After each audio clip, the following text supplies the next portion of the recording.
Olá, eu sou o pastor Adejarlan Ramos. Nós vamos estudar hoje a lição de número 6, o profeta Elias e Eliseu, seu sucessor. Esta lição, baseada em 2 Reis, capítulo 2, versículo 1 a 15, tem como objetivo geral descrever o fim da trajetória de Elias e o começo do ministério de Eliseu, e também, como objetivo específico, expor o final do ministério de Elias, destacar o pedido destemido de Eliseu e registrar a concretização do início do ministério de Eliseu. Bem, a primeira parte do nosso comentário, a despedida de Elias. O ministério do profeta Elias estava chegando ao final. Nós já vimos como o ministério dele foi algo extraordinário, muito relevante dentro do contexto do Antigo Testamento. Veja que nesse momento da história da revelação bíblica, as lideranças estavam fragilizadas, estavam fragmentadas, a idolatria, o afastamento das leis de Deus, as leis que Deus estabelecera. Em momentos então como estes, em momentos de apostasia, de rebelião contra Deus, o que nós poderíamos chamar de crise espiritual, uma profunda crise espiritual tinha se instalado. Era neste momento, então, que Deus levantou o profeta Elias. O profeta Elias foi um baluarte, o profeta Elias foi corajoso, foi destemido, foi um modelo de fidelidade a Deus. E o profeta Elias, então, exerceu e cumpriu o seu ministério. Mas nós vamos ver agora a entrada em cena do profeta Eliseu. O profeta Eliseu seria o sucessor, então, do profeta Elias. O ministério do profeta Elias estava chegando ao final. Deus, então, encarregou o profeta Elias de preparar um sucessor. Está em 1 Reis 19, 16. Esse sucessor seria Eliseu. Isso mostra, então, o que era um período, então, de transição, a relevância, então, do período de transição. Eliseu, então, seria separado, foi separado por Deus e seria, então, o sucessor, então, do profeta Elias. E nós vemos, então, aqui nessa lição que nós vamos estudar, então, esse período, então, de transição, o profeta Elias e Eliseu, o seu sucessor. Bem, inicialmente o comentário, então, da nossa lição, nós temos aí, na parte 1 do comentário, a despedida de Elias, baseada em 2 Reis, no capítulo 2. Bem, o fim do ministério do profeta Elias foi anunciado com antecedência pelo próprio profeta, quando pediu a Deus que lhe tirasse a vida. Nós já estudamos isso em 1 Reis, no capítulo 19. Nesse momento, então, começou as preparações para a sucessão, então, do ministério. Aproximadamente aí uns 8 a 13 anos, foi esse período aí de preparação para a sucessão, então, do ministério do profeta Elias, o sucessor, então, do profeta Elias. É dentro desse contexto que o profeta Eliseu, ele passou a andar com o profeta Elias. Ele foi uma espécie de serviçal, de servo, que estava sempre junto com o profeta Elias, aprendendo com o profeta Elias e, acima de tudo, também admirando ele como um homem de Deus. É o que nós podemos, então, observar.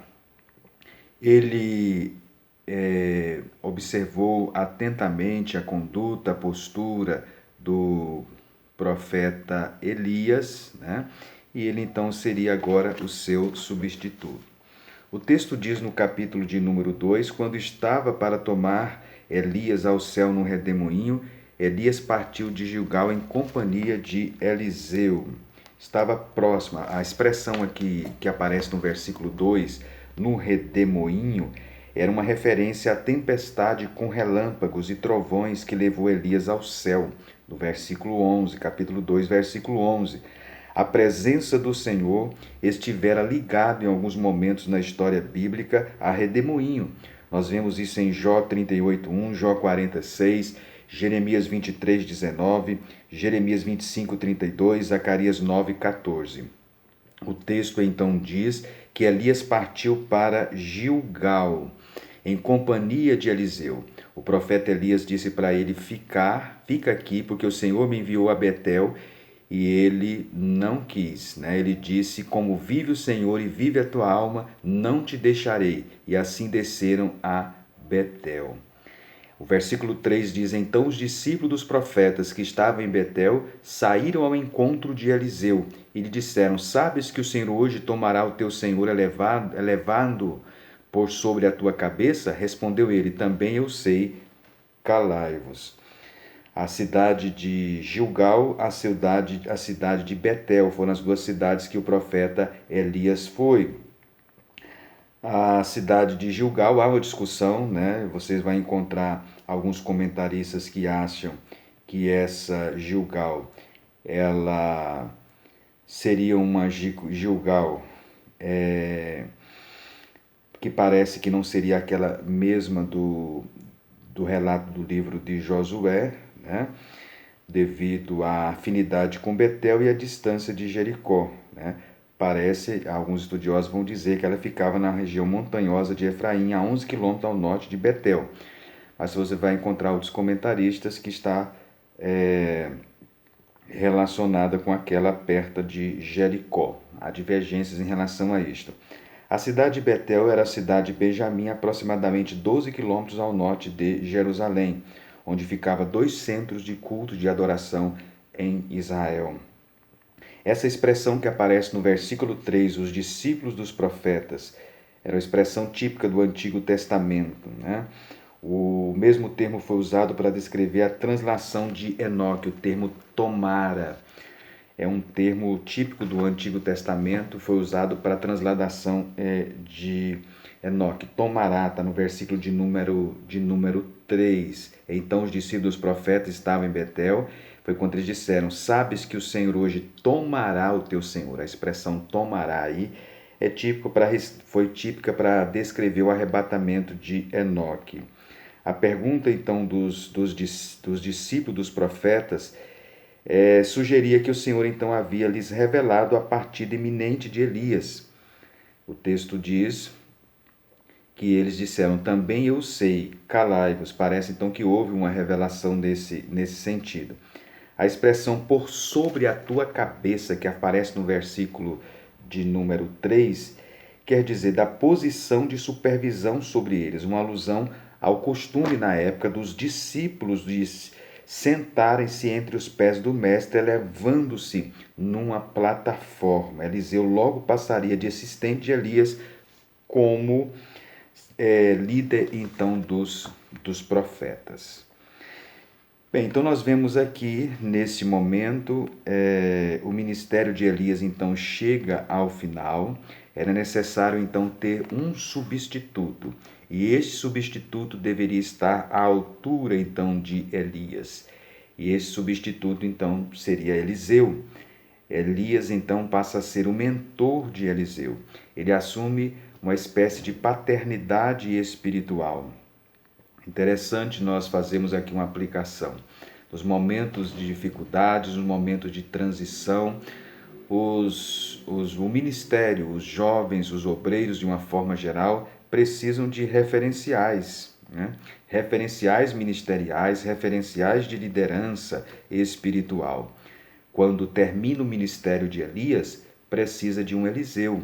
Nos dias que nós estamos vivendo, quais são os referenciais dos nossos jovens? Nós sabemos que o movimento pentecostal, especialmente as Assembleias de Deus brasileira, elas tiveram grandes vultos. Homens que não tinham, por exemplo, tanto treinamento teológico, mas que tinham uma conduta ilibada. Isso os tornou referenciais, né, de muitos que hoje estão no ministério. Mas quais são os referenciais dos que estão chegando hoje, dos que estão chegando ao ministério? Quais são os referenciais que os nossos jovens eles têm? Isso é um elemento aqui para nós refletirmos. Estamos exercendo a semelhança do profeta Elias, paternidade sobre os Eliseus da atualidade? Vejam, nós vivemos em um mundo individualista, esse individualismo tem se revelado no ministério, a ideia, o desejo intenso, né, de serviço, de visibilidade. Isso tem às vezes prejudicado de uma certa forma esse período então de transição. Então, o momento era um momento de despedida, o ministério de Elias chegou ao fim. Aqui nós podemos refletir também que, por mais brilhante que seja o nosso ministério, ele um dia vai chegar ao fim. Você já parou para pensar nisso? Olha os grandes vultos, por exemplo, da nossa igreja, da nossa denominação. Por mais brilhante, por mais esplêndido, por maior que seja, mais longo que dure, mas chega um momento que chega ao fim. Aconteceu com o profeta então Elias, um ministério marcado por confronto, por fogo, por manifestações sobrenaturais, por milagres, mas estava chegando ao fim. O ministério chega ao fim e nós precisamos estar preparados. Quantos obreiros, quantos líderes cristãos que o momento mais angustiante do seu ministério foi no fim da carreira? Quantos tiveram um início brilhante? Quantos tiveram um meio do ministério brilhante? Mas quantos tiveram um final trágico, às vezes tristes, de abandono, enfim, de tristeza por não ver a continuidade da obra ou por ver uma transição com muitas dificuldades? Devemos refletir acerca disso. Reflita isso com sua classe. Aqui nós passamos para o ponto 2, um profeta com grandeza de alma. Elias foi um grande profeta do Antigo Testamento. A grandeza dele é refletida no Novo Testamento, quando ele aparece conversando no Monte da Transfiguração com Jesus e também com Moisés, né? Ele foi uma pessoa zelosa para com a lei de Deus, ele cumpriu a sua função, o seu dever enquanto profeta, ele não negociou os valores do seu ministério, nem com os reis, nem com os poderosos, com os que o ameaçavam, ele não se deixou intimidar, ele foi uma pessoa, um grande líder, um grande vulto do Antigo Testamento, né? Então nós vemos aqui a grandeza do profeta Elias. Ele não se deixou levar pela vaidade então do seu ministério. Apesar de toda aquela grandeza do seu ministério no período do Antigo Testamento, mas ele exerceu o seu ministério reconhecendo então e atribuindo tudo a Deus. Isso mostra a grandeza então de alma do profeta Elias, né? Ele terminou o seu ministério sendo honrado pelas pessoas que temiam a Deus, sendo respeitado pelos inimigos de Deus e os adoradores dos falsos deuses. Enfim, a grandeza de alma do profeta Elias. Bem, a segunda parte do nosso comentário fala sobre o pedido ousado de Eliseu. Os dois então se encontraram, o profeta Elias e o profeta Eliseu, e ele disse que não iria abandonar o profeta Elias. O profeta Eliseu disse que não iria abandonar o profeta Elias. Onde ele fosse, ele iria, né? E no capítulo 2, o versículo 4, disse Elias a Eliseu: fica aqui porque o Senhor me enviou a Jericó. Veja que ele ia de cidade em cidade, a Gilgal, a Betel, a Jericó, e o profeta Eliseu sempre o acompanhando. Vive a tua alma, que eu não te deixarei, né? Eu não vou te deixar. E o profeta então disse que Deus o tinha enviado também ao Jordão, e ele então o acompanhou também até o Jordão. Chegando ali, o versículo 7, foram 50 homens dos discípulos, dos profetas, pararam a certa distância deles. Eles pararam junto ao rio Jordão. Elias tomou seu manto, enrolou e feriu as águas, as quais se dividiram para os dois lados e passaram ambos em seco. Quando eles passaram então o rio Jordão, o profeta Elias então disse para Eliseu: pede-me o que queres que eu te faça, antes que eu seja tomado. Ele sabia que o momento de ser tomado estava se aproximando, e ele disse para Eliseu: peça o que você quer, porque eu vou ser tomado, está próximo. Foi quando Eliseu pediu: peço-te por herança, porção dobrada do teu espírito. Aqui nós podemos fazer uma reflexão, primeiro, a lealdade de Eliseu, a fidelidade de Eliseu. Naqueles caminhos do profeta Elias, indo para um lugar, indo para outro lugar, Eliseu não o deixava só, Eliseu o acompanhava, estava sempre junto ao profeta Elias. Isso demonstra então a sua lealdade, a lealdade dele, a fidelidade dele ao profeta Elias. Eliseu não se deixou levar pelas sugestões de Elias, nem pela dos demais profetas, mas foi leal, foi submisso então à liderança de Elias até o fim. Era um processo então de mentoria, né? Ele estava sendo mentoreado pelo profeta Elias. É interessante isso. Alguém só pode ser de fato mentoreado quando se submete ao seu líder, né, desse processo de mentoreamento. A submissão aqui é destacada do profeta Eliseu, a fidelidade, a lealdade. Veja as qualidades do profeta Elias e as qualidades do profeta Eliseu. Ele pede então porção dobrada. E o profeta Elias, naquele momento, disse: Olha, dura coisa pediste. O que seria a porção dobrada aqui? A expressão porção dobrada que aparece aqui no texto é uma referência aos costumes da época em Israel. Está em Deuteronômio 21:17. O filho primogênito herdava porção dobrada das posses do pai, e com isso ele tinha o direito então à sucessão. Então, porção dobrada do teu espírito era o pedido então de Eliseu para suceder Elias no ministério profético, uma vez que o Senhor já havia revelado essa concessão lá em 1 Reis capítulo 19, versículo 16 a 21. Não era o desejo de Eliseu ter um ministério superior ao de Elias, embora Eliseu tenha feito inclusive mais milagres, o dobro de milagres do que o profeta Elias. Eliseu estava pedindo para suceder Elias em seu ofício profético, como Deus tinha prometido, com poder espiritual e além do seu poder espiritual e suas habilidades, o mesmo poder e além de suas habilidades. Com isso, então, ele iria cumprir as suas responsabilidades de posição como sucessor, então, diante de Elias. É isso que seria, então, a porção dobrada do teu espírito. Veja que o objetivo aqui de Eliseu, quando pediu porção dobrada, não era se exibir, se mostrar, né? Ele estava consciente dos desafios que estava diante dele. Foi por isso que ele pediu porção dobrada. Ele sabia que os desafios que estavam diante dele era muito grande, maior do que a sua capacidade. Ele sabia dos desafios que o profeta Elias tinha enfrentado no confronto com o baalismo. Então ele sabia da sua incapacidade, por isso ele disse: eu preciso mais do que o Senhor. Eu sou mais incapaz, então eu preciso mais da porção do teu espírito, da porção dobrada então do teu espírito. Era a consciência de que os desafios eram maiores do que ele, e por isso ele precisava de um maior preparo. Era o reconhecimento das suas limitações. Então aqui não vamos ver o pedido de Eliseu como uma exaltação, uma arrogância. Não era essa a ideia, para se exibir, se mostrar. Não era essa a ideia.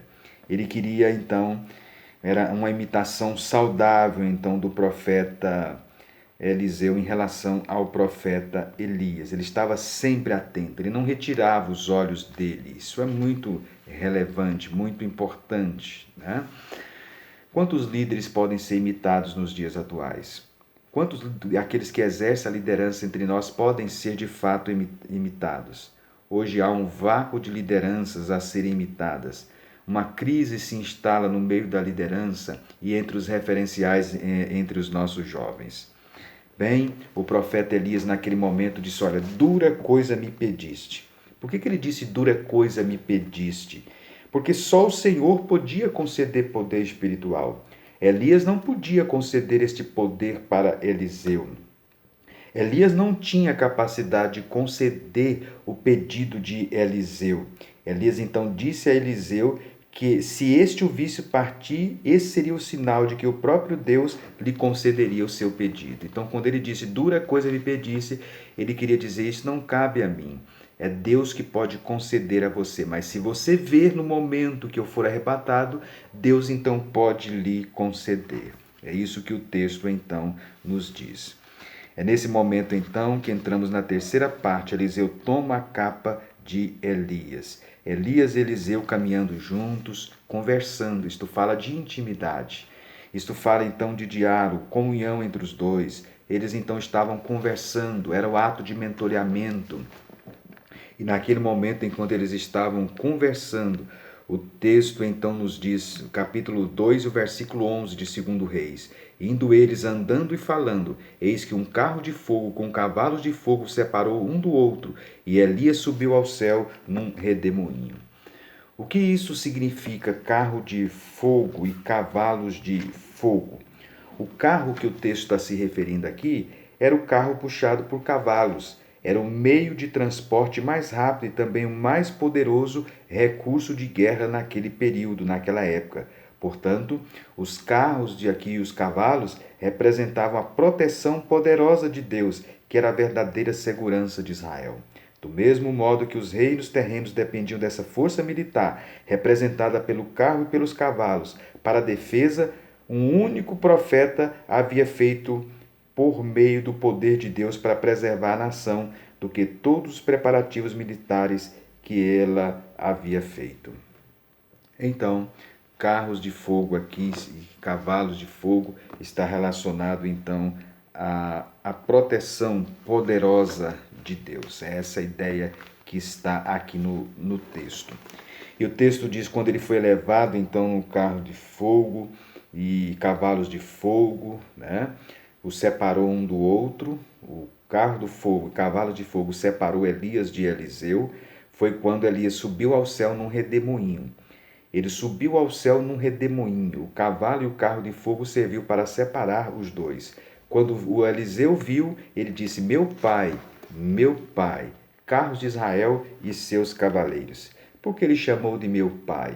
Meu pai aqui é que os discípulos dos profetas reconheciam o líder do grupo, a qual pertenciam, como um pai espiritual. Esse era um título de respeito para uma pessoa de autoridade. Isso aparece em outros momentos do Antigo Testamento. Gênesis 45:8, Juízes 17:10. Era um termo, portanto, de respeito. E aí o texto diz que naquele momento, o versículo de número 13, então levantou o manto que Elias lhe deixara cair, e voltando-se, pôs-se à borda do Jordão. O manto de Elias foi apanhado então por Eliseu.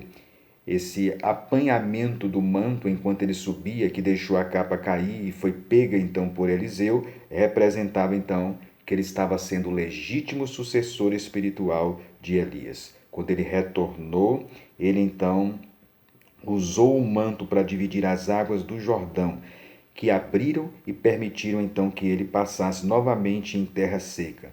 Esse ato confirmou então que Eliseu havia recebido de Deus o mesmo grande poder do seu mestre Elias. Então, a capa de Elias e o retorno do profeta Eliseu e a passagem dele em seco pelo rio Jordão.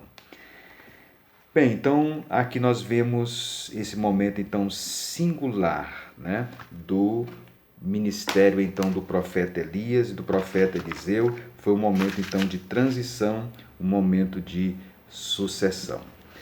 Bem, aqui seria então muito interessante, nós temos muitas aplicações a serem feitas aqui, né, nessa questão de sucessão. Você pode conversar com seus alunos, trazer alguns assuntos à tona em relação à sucessão. Primeiro, você pode refletir, por exemplo, que todo ministério, por maior que seja, ele tem um ponto final. Segundo, você pode refletir, por exemplo, que grande parte das maiores crises em nossas igrejas, especialmente nos últimos anos, elas têm acontecido no momento de sucessão. Talvez isso não acontecia tanto nos primórdios da nossa igreja, mas nos dias atuais, especialmente, você pode observar que grande parte das divisões, de problemas, enfim, eles acontecem então nos momentos de transição. Esse é um ponto também a ser refletido. O que leva a isto?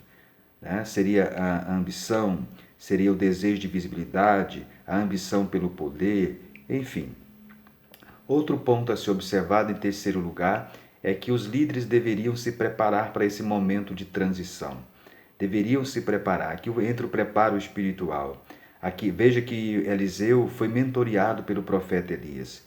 Quantos líderes estão mentoreando? Foram dirigidos, foram orientados por Deus para esse momento de sucessão.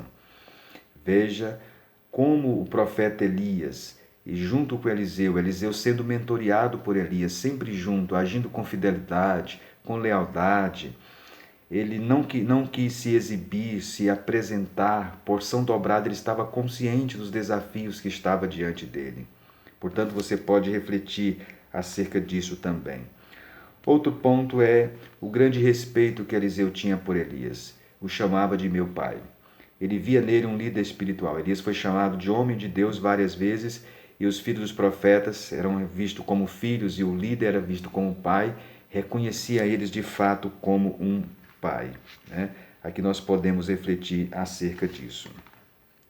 Podemos refletir também sobre a grandeza da alma tanto de Elias como de Eliseu. Veja a atitude de Elias e veja também o aprendizado de Eliseu. Aquilo que nós fazemos, que nós a liderança que nós exercemos, nós estamos influenciando a nova geração.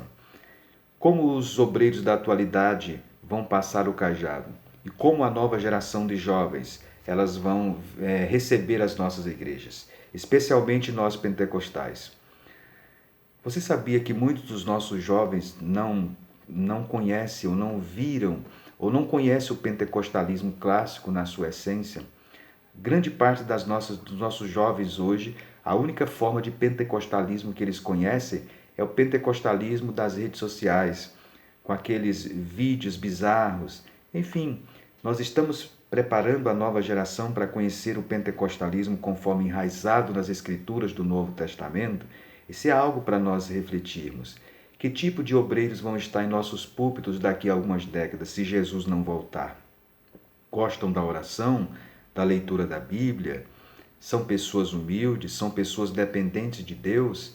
Como vai ser a nossa próxima geração de obreiros? Eu tenho um vídeo aqui no canal que fala sobre a Assembleia de Deus daqui a 50 anos. Se você puder, assista esse vídeo. Está aqui neste canal. Uma reflexão sobre a Assembleia de Deus daqui a 50 anos.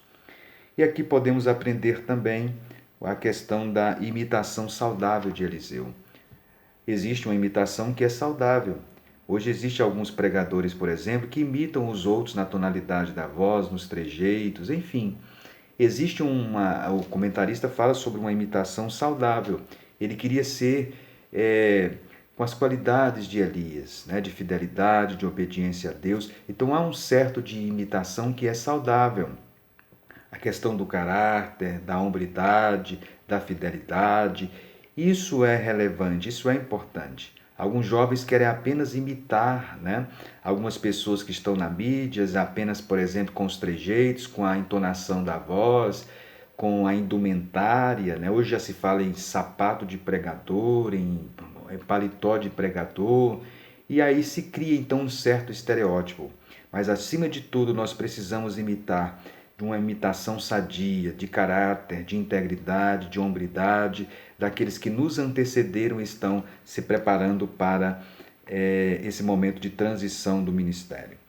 Vemos também a intimidade então de Elias e Eliseu, os dois andando e conversando. Você que já está no fim da carreira, tem uma pessoa que você está mentoreando, que você conversa, que você dialoga. Há muitos, às vezes, antigos que não confiam na nova geração, não preparam alguém da nova geração, por não confiar, por dizer que ele não tem experiência.